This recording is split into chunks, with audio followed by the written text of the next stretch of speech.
15 اگست 1947 میں ہمارا ملک آزاد ہوا،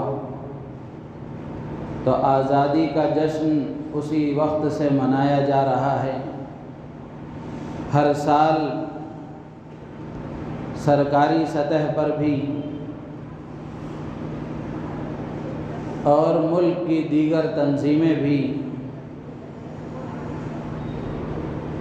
دینی ادارے بھی اور عصری تعلیمی اداروں میں بھی بڑے اہتمام کے ساتھ اس کو منایا جاتا ہے، اور ملک کی آزادی کے لیے قربانی دینے والوں کو یاد کیا جاتا ہے، اور ان مجاہدین آزادی کو سلام پیش کیا جاتا ہے۔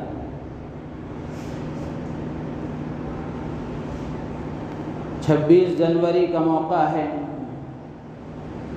یہ وہ دن ہے جس دن ہمارے ملک میں جمہوری قانون کا نفاذ ہوا۔ قانون کے تحت ملک کو چلائے جانے کا فیصلہ ہوا۔ وہ قانون جس قانون میں ملک میں بسنے والی تمام برادریوں کے ساتھ یکساں طور پر ان کو حقوق دیے گئے، مذہبی آزادی بھی ان کو دی گئی، اور ہر ایک کے ساتھ انصاف کا معاملہ کیا گیا۔ تو یہ 2 دن ملک میں بڑی اہمیت کے ساتھ منائے جاتے ہیں۔ 15 اگست کو جشن آزادی منایا جاتا ہے، آزادی کی خوشی منائی جاتی ہے، لیکن اس مرتبہ کا بلکہ اب سے کچھ سالوں پہلے سے اگست کا مہینہ آتا ہے، 15 اگست کا موقع آتا ہے، آزادی کا دن آتا ہے، تو اس کے ساتھ جشن کا لفظ کہنا بھی اچھا نہیں لگتا، اس لیے کہ کس آزادی کی ہم خوشی منائیں کہ نہ یہاں عورتیں محفوظ ہیں، نہ یہاں کسی کو مذہبی آزادی حاصل ہے، اور نہ ہی ملک کے باشندے امن و امان محسوس کرتے ہیں۔ ہر جگہ ملک کا ہر باشندہ پریشان ہے، ہر اعتبار سے پریشان ہے۔ مہنگائی آسمان کو چھو رہی ہے، غربت کی سطح روز بروز بڑھتی جا رہی ہے، بدامنی روز بروز عروج پر ہے، انسانوں کی جانوں کی کوئی قدر و قیمت نہیں رہی۔ کچھ ایسے انسان جو جانور نما درندے ہیں، انسانوں کی شکل میں زندگی گزار رہے ہیں۔ تو ایسے موقع پر آزادی کے اس یادگار دن کے ساتھ جشن کا لفظ کہنا بھی اچھا نہیں لگتا، اس لیے کہ مجاہدین آزادی نے اپنی جانوں کا نذرانہ پیش کر کے، قربانیاں دے کر جس آزادی کا خواب دیکھا تھا، وہ یہ ان حالات کی روشنی میں نہیں تھا۔ مجاہدین آزادی نے جو قربانیاں دی تھیں، وہ اس لیے دی تھیں کہ ملک کا ہر باشندہ پیار و محبت کے ساتھ زندگی گزارے، ملک میں رہنے والے امن و امان کے ساتھ زندگی گزاریں، ہر ایک کے ساتھ برابری کا سلوک کیا جائے، ہر ایک کو اس کے حقوق دیے جائیں، مذہبی آزادی بھی ان کو حاصل رہے، اور معاشی اعتبار سے بھی وہ مستحکم ہوں، ہر اعتبار سے وہ آزادی کے ساتھ زندگی بسر کریں۔ تو اس لیے مجاہدین نے، ہمارے اکابر و اسلاف نے، اور جن جن لوگوں نے آزادی میں حصہ لیا تھا، ان سب کے نزدیک یہی بات پیش نظر تھی، ان سب کے پیش نظر یہی بات تھی کہ ملک میں امن و امان کا ماحول باقی رہے، اور ملک کے تمام باشندے چین و سکون کی سانس لے کر زندگی گزاریں۔ میرے عزیز و دوست و بزرگوں، لیکن جو صورتحال ہے وہ ہم سب دیکھ رہے ہیں۔ اسی طریقے سے 26 جنوری کا موقع ہے۔ 26 جنوری کو جو قانون بنایا گیا وہ قانون جن دفعات پر مشتمل تھا اور اس قانون میں جو دفعات شامل کی گئی تھی اور جو قوانین بنائے گئے تھے، ہر ملک کے باشندے کو جائزہ لینا چاہیے کہ کیا ملک میں اس قانون کی بالا تری باقی ہے کہ نہیں ہے، ملک میں اس قانون کا پاس و لحاظ کیا جا رہا ہے کہ نہیں کیا جا رہا ہے۔ جو صورتحال ہے وہ ہمارے سامنے ہے۔ تو الغرض میرے عزیز و دوست و بزرگوں، 15 اگست کا موقع آتا ہے تو سب آزادی کے جشن منانے کی تیاریوں میں لگے ہوئے ہیں۔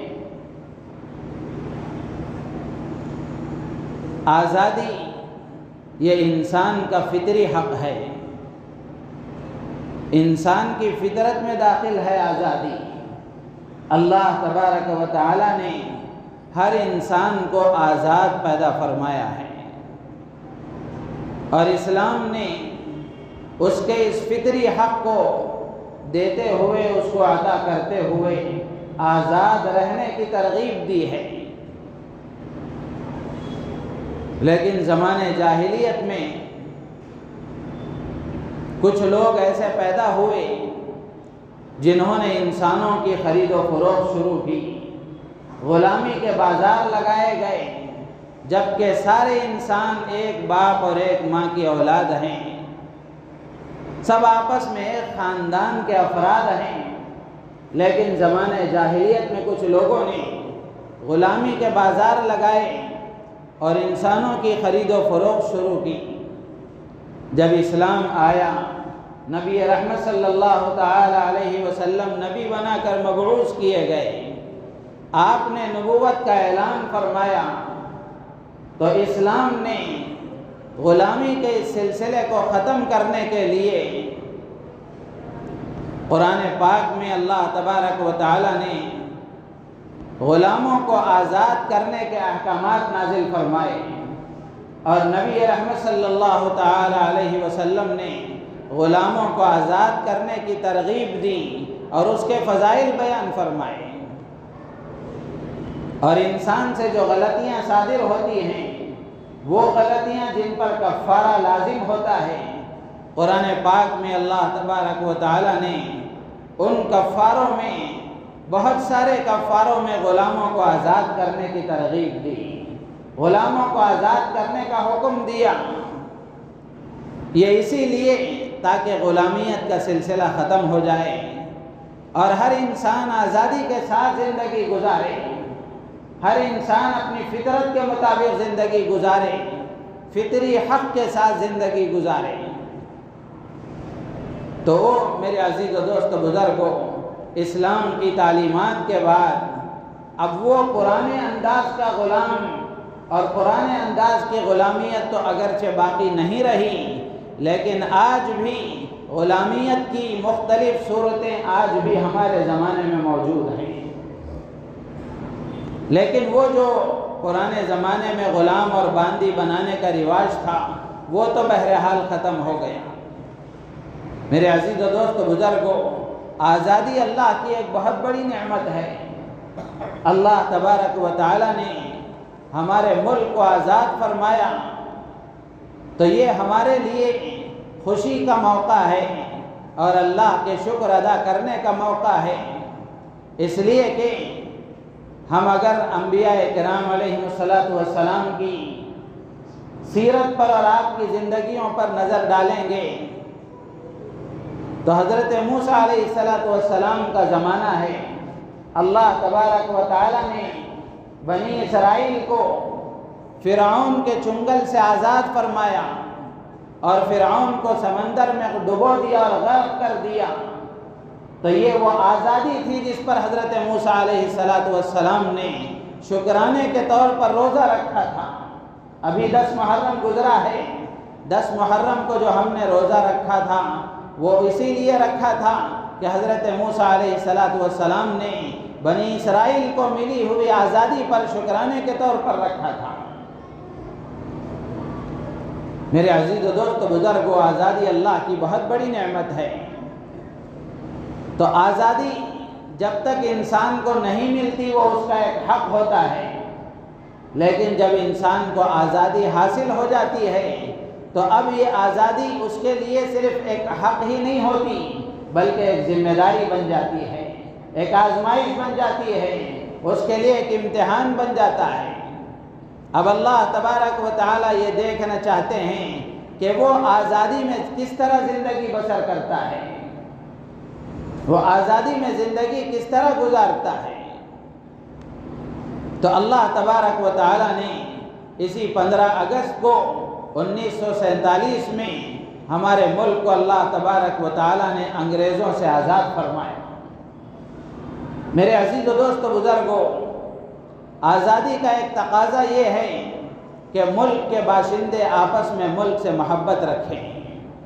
ملک سے محبت یہ بھی فطری چیز ہے، یہ بھی فطری چیز ہے۔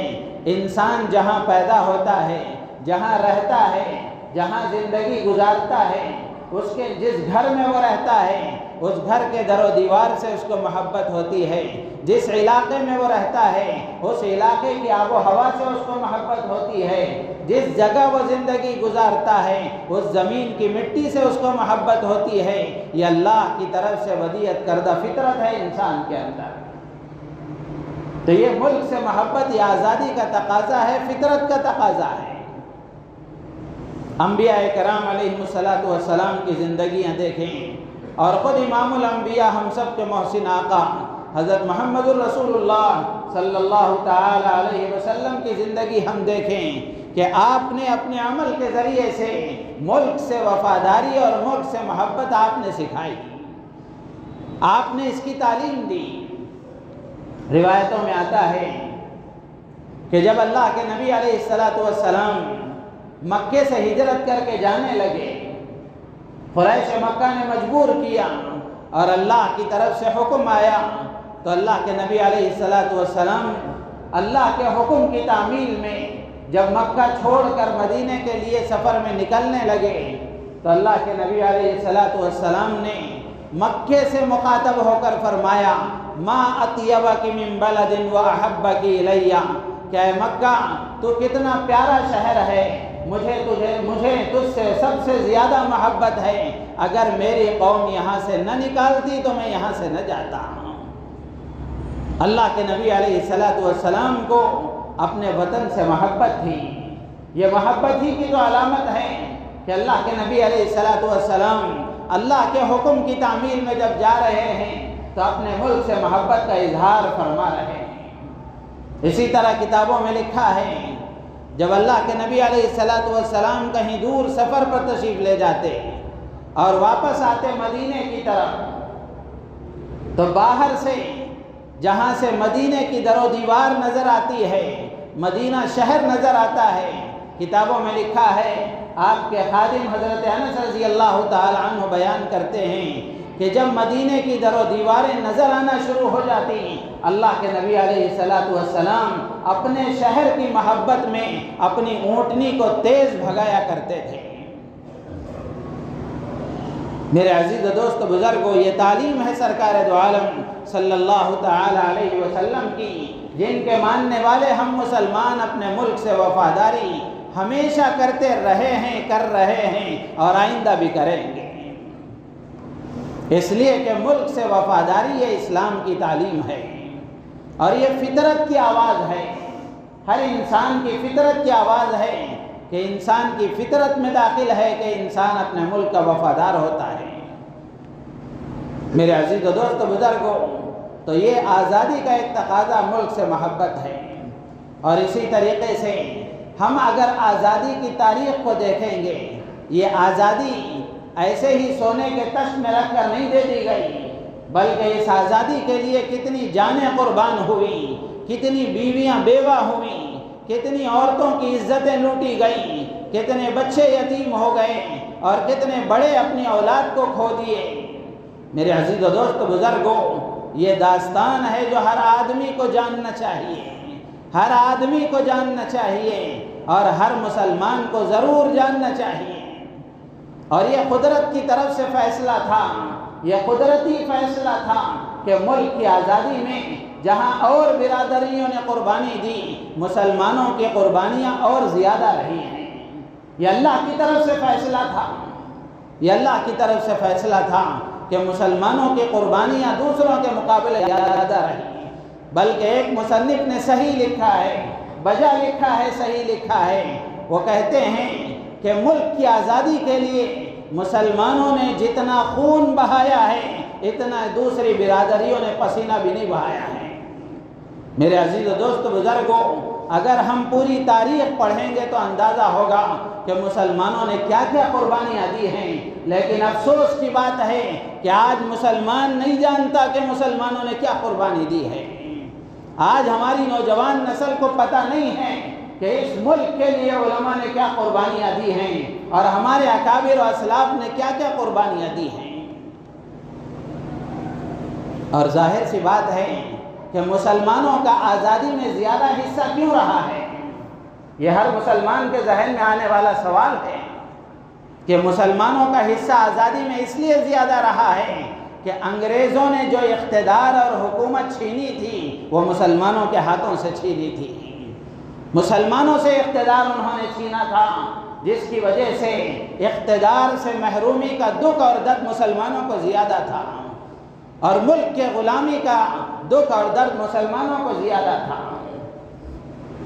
میرے عزیز و دوست بزرگوں، ہم اگر پوری تاریخ جاننے کی کوشش کریں گے، مختصر میں عرض کروں گا کہ سب سے پہلے انگریزوں کی جو ہندوستان میں آمد ہوئی وہ اس طرح ہوئی کہ سب سے پہلے تجارت کی غرض سے ہندوستان میں انگریز بنگال کے شہر کلکتہ میں آئے اور کیرلا کے شہر کالیکٹ میں آئے۔ انہوں نے ان دونوں شہروں کو اپنی تجارت کا مرکز بنایا۔ آ کر انہوں نے صرف تجارت میں ہی اپنے آپ کو نہیں لگایا، اپنی تہذیب بھی لوگوں میں پیدا کرنی شروع کی، مذہبی سرگرمیاں بھی انہوں نے شروع کر دی۔ 1601 ہجری میں اور انہوں نے 30,000 پاؤنڈ کے ذریعے سے ایسٹ انڈیا کمپنی کی بنیاد ڈالی، اور اس کا سب سے پہلا جہاز جو ہندوستان میں آیا وہ 1601 ہجری میں آیا، 1601 عیسوی میں آیا، اور پھر اس کے بعد 1612 عیسوی میں، اس وقت میں جہانگیر بادشاہ کا دور حکومت تھا، انہوں نے شہنشاہ کی اجازت سے سورت شہر کو بھی اپنی معاشی ترقی کا اور اقتصادی ترقی کا مرکز بنایا۔ سورت میں بھی انہوں نے اپنی تجارت کی سرگرمیاں شروع کی اور اس کو سینٹر بنایا، اور پھر وہاں سے ان کی سرگرمیاں پھیلتی گئیں، احمد آباد میں پہنچی، اجمیر میں پہنچی اور برہان پور میں پہنچی، اسی طرح اور پورے ملک میں انہوں نے بسانا شروع کر دیا۔ پھر اس کے بعد آہستہ آہستہ مغلیہ حکومت منتشر ہو گئی، مغلیہ حکومت کا زوال شروع ہو گیا اور مغلیہ حکومت انتشار کا شکار ہو گئی، جس کے نتیجے میں مختلف صوبوں نے اپنے آپ کے خود مختاری کا اعلان کر دیا۔ نتیجہ یہ ہوا کہ 1748 میں 1740 پر 8 سے لے کر 1752 تک 50 پر 2 تک یہ مغلیہ حکومت کا اونچ نیچ کا دور تھا۔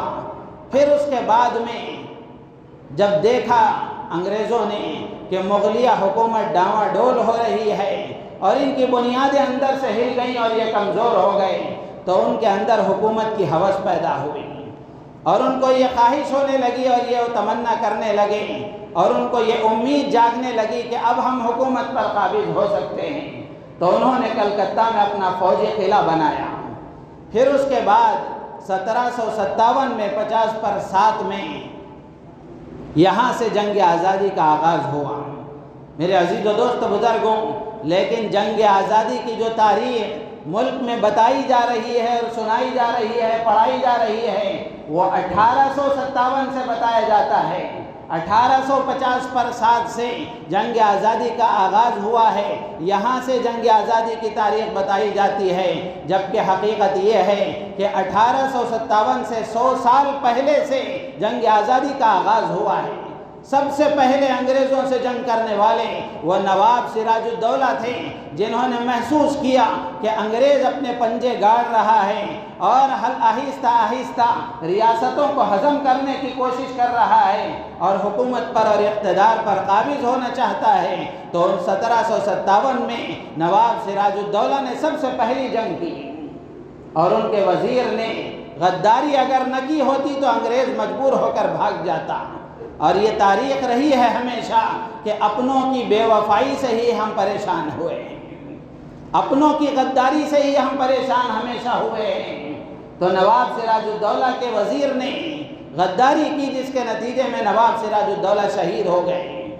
پھر اس کے بعد میں دوسرا دور آیا، جس میں حضرت ٹیپو سلطان فتح علی خان رحمۃ اللہ علیہ نے جنگ آزادی میں حصہ لیا اور انگریزوں کو چنے چبوائے، جس کا نتیجہ یہ ہوا 4 جنگیں حضرت ٹیپو سلطان شہید رحمۃ اللہ علیہ نے لڑی۔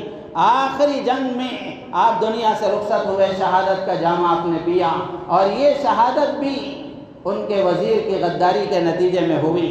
اللہ کی طرف سے فیصلہ تھا جس کی وجہ سے ان کی شہادت ہوئی، لیکن ظاہری سبب جو بنا وہ ان کی وزیر کی غداری تھی۔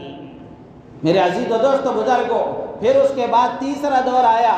حضرت شاہ ولی اللہ صاحب محدث دہلوی رحمۃ اللہ علیہ اور ان کے شاگرد اور ان کے بیٹے اور ان کی اولاد اور ان کے تلامذہ نے یہ جنگ آزادی میں حصہ لیا۔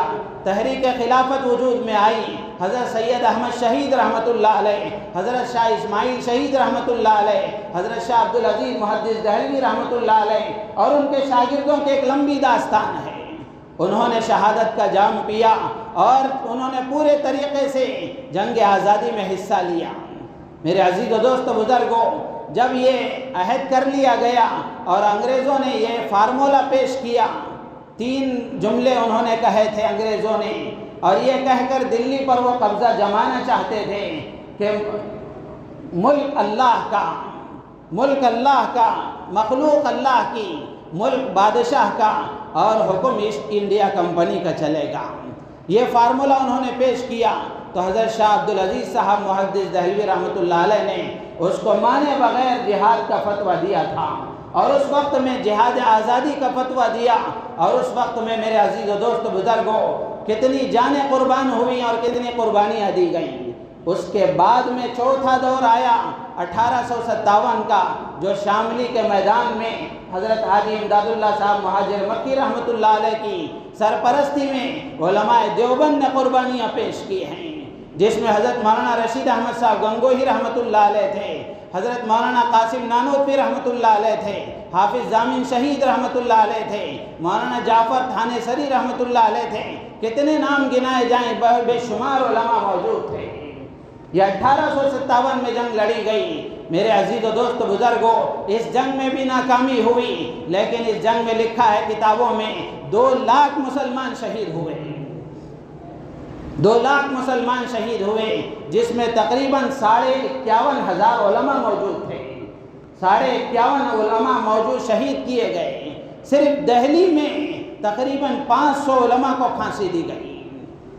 میرے عزیز و دوست بزرگوں، ہوتا یہ تھا کہ زندہ علماء کو خنزیر کی چربی میں ان کو سی دیا جاتا اور زندہ ان کو جلا دیا جاتا تھا، اور کچھ کے ساتھ معاملہ یہ ہوا کہ خنزیر کی چربی ان کے بدن پر مل کر ان کو زندہ جلا دیا گیا۔ اور میرے عزیز و دوست بزرگوں، درختوں پر پھانسی دے دی گئی، اور کتنے علماء شہید کر دیے گئے، 51,500، 50 پر 1,500 علماء کو شہید کیا گیا۔ افسوس کی بات یہ ہے کہ آج جو جشن آزادی منایا جاتا ہے، اسکولوں میں ہو یا اور دوسری جگہ پر ہو، ان مجاہدین آزادی کا تذکرہ نہیں کیا جاتا، ان کو یاد نہیں کیا جاتا۔ ہم غیروں سے کیا گلہ کریں، اپنے لوگوں کو ہم دیکھیں۔ ہمارا مسلمان نہیں جانتا کہ علماء نے کیا قربانیاں دی ہیں اور ہمارے اکابر و اسلاف نے کیا قربانیاں دی ہیں۔ میرے عزیز و دوست بزرگوں، ضرورت اس بات کی ہے کہ ہم تاریخ کو معلوم کریں، تاریخ کو معلوم کریں۔ پھر اس کے بعد میں 1880 پر 4 میں انڈین نیشنل کانگریس کا پہلا جلسہ ہوا، جس میں ہمارے اکابر بھی موجود تھے۔ پھر اس کے بعد 1880 پر 5 میں یہ انڈین نیشنل کانگریس کا قیام وجود میں آیا۔ تو اس سے پہلے جو جنگ آزادی میں شریک تھے یہ کون لوگ تھے؟ یہ وہی اللہ کو ماننے والے اور اللہ کے رسول کو ماننے والے مسلمان تھے جنہوں نے انگریزوں کو چنے چبوائے تھے۔ لیکن آج تاریخ کو مسخ کیا جا رہا ہے اور تاریخ کو دبایا جا رہا ہے، چھپایا جا رہا ہے، اور مسلمانوں کو چھپا کر میرے عزیز و دوست بزرگوں تاریخ کو بتایا جاتا ہے۔ اور افسوس کی بات یہ ہے کہ ہمارے مسلمان بھی اس کو نہیں جانتے کہ ہمارے اکابر نے کیا کیا قربانیاں دی ہیں اور مسلمانوں نے کتنی قربانیاں دی ہیں۔ پھر اس کے بعد 1912 میں حضرت شیخ الہند رحمۃ اللہ علیہ نے تحریک ریشم رومال کی بنیاد رکھی، اس کے تحت بھی ایک لمبی تفصیل ہے۔ پھر اس کے بعد 1919 میں جمعیت علماء کا قیام عمل میں آیا، جس کا بنیادی مقصد ہی ملک کی آزادی، وطن کی آزادی تھا۔ اور بھی مقاصد تھے لیکن بنیادی مقصد یہی تھا کہ ملک کی آزادی کے لیے آپس میں ایک دوسرے کے ساتھ مل کر انگریزوں کو بھگانے کی کوشش کی جائے۔ میرے عزیز و دوست بزرگوں، شاعر کہتا ہے جب پڑا وقت گلستاں پہ تو خون ہم نے دیا، جب پڑا وقت گلستاں پہ تو خون ہم نے دیا، جب بہار آئی تو کہتے ہیں تیرا کام نہیں۔ یہ غیروں سے ہم گلہ نہیں کریں گے، ہم گلہ اپنے مسلمانوں سے کریں گے کہ آج مسلمان بھی نہیں جانتا، آج مسلمان بھی نہیں جانتا۔ میرے عزیز و دوست بزرگوں، اگر کوئی جانے یا نہ جانے لیکن ملک کا ذرہ ذرہ گواہی دیتا ہے، علاقوں کی مٹی کے ذرے ذرے گواہی دیتے ہیں کہ کن لوگوں نے یہاں قربانی دی ہے اور اس مٹی میں کن کن کا خون شامل ہے۔ شاعر کہتا ہے پتا پتا بوٹا بوٹا حال ہمارا جانے ہے، پتا پتا بوٹا بوٹا حال ہمارا جانے ہے، جانے نہ جانے گل ہی نہ جانے باغ سارا جانے ہے۔ بسنے والے باشندے نہ جانے لیکن ملک کے در و دیوار جانتے ہیں، ملک کے در و دیوار جانتے ہیں۔ تو اس لیے ضرورت اس بات کی ہے کہ ہم جشن آزادی کے موقع پر ان اکابر کو ہم یاد کریں، ان اللہ والوں کو ہم یاد کریں اور ان مسلمانوں کو یاد کریں اور ان تمام مجاہدین آزادی کو ہم یاد کریں جنہوں نے ملک کی آزادی کے لیے قربانیاں دی، اور اس کا مقصد ہمارے ذہن میں ہونا چاہیے کہ کس لیے یہ قربانیاں دی گئی۔ کیا اس لیے قربانیاں دی گئی تھی کہ اقتدار پر قابض طبقہ ملک کے تمام باشندوں پر حکومت کرے اور ان پر ظلم کرے؟ میرے عزیز و دوست بزرگوں، ہمیں اور پورے ملک کے باشندوں کو سوچنا چاہیے کہ ملک کی اس وقت کی جو صورتحال ہے، کیا یہ صورتحال وہی تھی جو ہمارے اکابر نے چاہی تھی، مجاہدین آزادی نے جس کے خواب دیکھے تھے؟ ایسا نہیں تھا، بلکہ جس کے لیے آزادی کی لڑائی لڑی گئی اور آزادی کی جنگیں ہوئی، انگریز کو بھگایا گیا، وہ اسی لیے بھگایا گیا تاکہ ملک میں امن و امان رہے، ملک کے باشندے آپس میں پیار و محبت کے ساتھ زندگی گزاریں۔ ہاں، ایک بات کی طرف اور بھی توجہ دلانا چاہوں گا، انگریز کی غلامی سے جسمانی طور پر تو ہم آزاد ہو گئے، لیکن آج بھی ذہنی غلامی باقی ہے، آج بھی ذہنی غلامی باقی ہے۔ کیا مطلب ہے ذہنی غلامی کا؟ انگریز تو اگرچہ ملک سے بھاگ گیا اور ملک کے اقتدار سے بے دخل ہو گیا، لیکن انگریزوں کی جو تہذیب ہے وہ تہذیب آج بھی ہمارے اندر باقی ہے۔ ہم ذہنی غلام ہیں۔ میرے عزیز و دوست بزرگوں، ہم مسلمانوں کو دیکھ لیں، آج ہمارا نوجوان ہو یا بڑی عمر کا آدمی ہو، ہمارا رہن سہن، ہماری تہذیب، ہمارا کلچر، ہمارا کھانا پینا، ہمارا اوڑھنا بچھونا، ہمارا پہننا، ہمارا چلنا پھرنا اور ہماری زندگی گزارنے کا جو رہن سہن ہے، میرے عزیز و دوست بزرگوں، اکثریت اگر ہم مسلمانوں کی دیکھیں تو یہ انگریزوں کی ذہنی غلامی کا شکار ہے، انگریزوں کی ذہنی غلامی کا شکار ہے۔ تو اس جشن آزادی کے موقع پر ہمیں عہد کرنا ہے اس بات کا، اور اس بات کے لیے اپنے آپ کو تیار کرنا ہے کہ جہاں ہم جسمانی طور پر ہم ان سے آزاد ہوئے ہیں، وہیں ذہنی طور پر بھی ہمیں آزاد ہونا ہے، وہیں ذہنی طور پر بھی ہمیں آزاد ہونا ہے۔ ذہنی طور پر آزاد ہونے کا مطلب یہ ہے کہ اپنے آپ کو 100% مسلمان بنانا ہے، اپنے آپ کو 100% مسلمان بنانا ہے۔ اگر ہم 100% مسلمان بن جائیں گے، اللہ کی طرف رجوع کریں گے، اللہ کے حکم کے مطابق زندگی گزاریں گے، میرے عزیز و دوست بزرگوں، اللہ تبارک و تعالی حالات سازگار فرما دیں گے۔ حالات سازگار فرما دیں گے۔ ملک کی جو صورتحال ہے، اس صورتحال کا رونا رونے سے کوئی فائدہ نہیں ہے اور مایوسی کا شکار ہونے کی کوئی ضرورت نہیں ہے۔ قوموں کی زندگیوں میں عروج و زوال آتا ہے، حالات آتے ہیں۔ مسلمان ایک زندہ قوم ہے، مسلمانوں پر آج سے زیادہ بدترین حالات آئے ہیں، تاریخ کی کتابوں میں موجود ہے کیسے کیسے حالات آئے ہیں، لیکن مسلمان ختم نہیں ہوا، مسلمانوں کو ختم کرنے والے ختم ہو گئے۔ اس لیے کہ اللہ تبارک و تعالیٰ نے اسلام کو ایک زندہ مذہب بنایا ہے اور اس کو قیامت تک باقی رہنا ہے، تو اس کے ماننے والے بھی قیامت تک باقی رہیں گے۔ تو میرے عزیز و دوست بزرگوں، ضرورت اس بات کی ہے کہ ہم سچے پکے مسلمان بنیں، اپنے کردار سے، اپنے گفتار سے، اپنے اعضاء و جوارح کی حرکتوں سے اور اپنے عمل سے، اپنے قول سے ہم سامنے والے کو بتائیں کہ مسلمان ایسا ہوتا ہے، اسلام ایسا ہوتا ہے۔ آج ساری قوموں کو اسلام کی عملی تصویر کی ضرورت ہے۔ آج اقوام عالم پیاسے ہیں اسلام کے، ضرورت اس بات کی ہے کہ مسلمان عملی نمونہ پیش کریں۔ لیکن ہم دیکھیں دوہرا رویہ ہے، مسلمان الگ ہے، اسلام الگ ہے۔ جس دن یہ دونوں ایک ہو جائیں گے، اسلامی تعلیمات جو ہیں وہ مسلمان کی زندگی سے جب نظر آنا شروع ہو جائے گی تو پھر اللہ کی طرف سے نصرت کے دروازے کھل جائیں گے۔ تو اس لیے اس موقع پر یہی پیغام میں دینا چاہوں گا کہ جسمانی طور پر تو ہم انگریز سے آزاد ہو گئے، ذہنی طور پر بھی آزاد ہونے کا اس وقت عہد کریں، اسلامی تہذیب کو اختیار کریں۔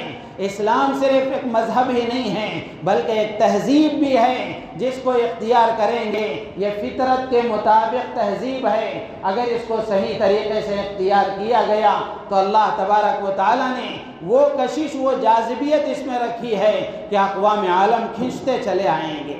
اللہ کے نبی علیہ السلام کے زمانے کو ہم دیکھ لیں، صحابہ کے زمانے کو ہم دیکھ لیں، صحابہ کی زندگیاں ہی لوگوں کے اسلام میں داخل ہونے کا سبب ہوا کرتی تھی۔